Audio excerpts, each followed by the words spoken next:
আসছে ঈদ। ঈদ উপলক্ষে আপনাদেরকে স্পেশাল কাবাব তৈরি করে দেখাবো। ট্রাস্ট মি, এটা এতটা মজার, আপনি তৈরি না করলে বুঝতে পারবেন না।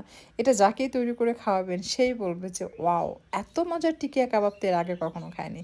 এই টিকিয়া কাবাব কিন্তু আপনি ফ্রাইড রাইস, বিরিয়ানি, সাদা পোলাও সবকিছুর সাথে পরিবেশন করতে পারবেন। এমনকি এটা এমনিও খেতে খুবই মজার। অবশ্যই বানিয়ে খাবেন। বিকেলে চায়ের সাথেও কিন্তু পরিবেশন করতে পারবেন।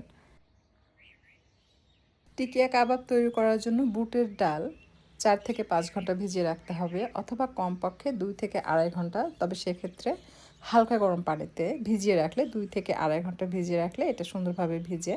তো এখানে শুকনা ডাল ছিল ১ কাপ, এটাকে ভিজানোর পর হয়েছে ২ কাপ। অর্থাৎ এখানে ২ কাপ বুটের ডাল রয়েছে।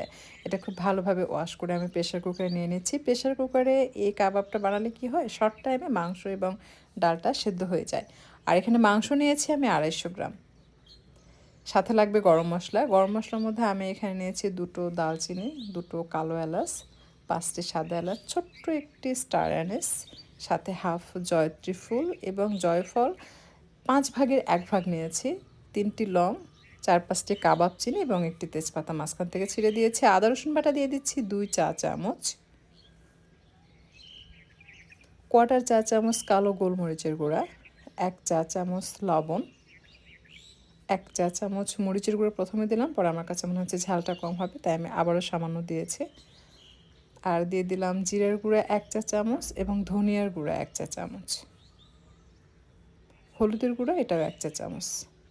মেজারমেন্ট মনে রাখতে আপনাদের সুবিধা হবে, প্রতিটি মশলায় ১ চা চামচ করে দেবেন। জাস্ট আদা রসুন বাটা ২ চা চামচ আর মরিচের গুঁড়ো আপনার ১ চা চামচের একটু বেশি। সরিষার তেল পরিমাণ মতো, মানে আমি ২ টেবিল চামচ দিয়েছি, এই পর্যায়ে বেশি দিইনি।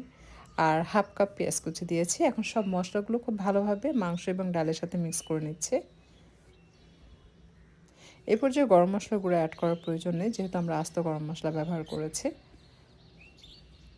পানি দিয়ে দিচ্ছি পরিমাণ মতো। এমনভাবে পানি দিবেন যেন ডাল মাংস কিছুটা ডুবে থাকে, কিছুটা ভেসে থাকে।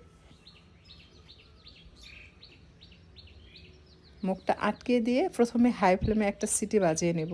এরপর এটাকে মিডিয়াম থেকে কম আঁচে রেখে এটাকে রান্না হতে দিব ১৬ থেকে ১৭ মিনিট। এরপর চুলাটা বন্ধ করে দিব। এটার প্রেশার শেষ হয়ে গেলে তারপর আমরা আবারও এই ঢাকনাটা খুলব।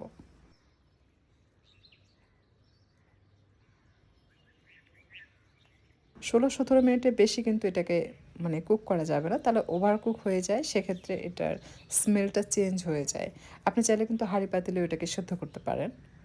আর এটা একদম সেদ্ধ হয়ে গেছে, এই যে পানি রয়েছে এই পানিটাকে টেনে নিতে হবে। প্রেশার কুকারে সেদ্ধ করলে কী হয়, ডালগুলো এত সুন্দর